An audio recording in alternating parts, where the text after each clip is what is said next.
मनपा निवडणुकीसाठी खर्चाची 9 लाख मर्यादा.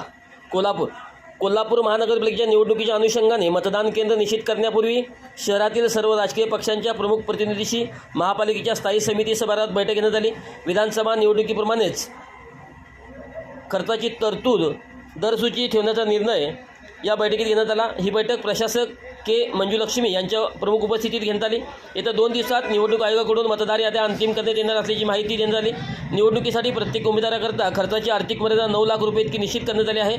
सर्व उमेदवारांनी त्यांच्या वैयक्तिक बँक खात्याच्या पासबुकची झेरॉक्स प्रत सादर करणे बंधनकारक असून शासनाच्या मार्गदर्शक सूचनांनुसार निवडणूक खर्चाचा तपशील नियमितपणे सादर करायचा आहे.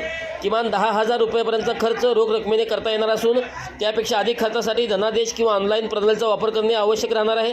त्याचबरोबर निवडणूक निर्णय अधिकारी यांच्या स्तरावरून इथून पुढची प्रक्रिया होणार असून त्यांच्या कार्यालयामार्फत सभा, रॅली व इतर परवाने दिले जाणार आहेत. उमेदवारांना अर्जासोबत द्यावयाच्या कागदपत्राची सूची दिली जाणार आहे. विधानसभा निवडणूक 2024च्या सूचनेप्रमाणे खर्चाची दरसूची ठेवण्याबाबत सर्वांशी चर्चा विनिमय करून सर्वानुमती दर ठेवण्यात आला. पक्षाकडून उमेदवारावर होणारा खर्च विभागून निश्चित करण्यात येणार असून प्रत्येक उमेदवाराने स्वतःचा खर्चाचा तपशील सादर करणे बंधनकारक राहणार आहे. पक्षाचा व उमेदवाराचा एकत्रित खर्च 9 लाख रुपयाच्या मर्यादेत ठेवण्यात येणार आहे.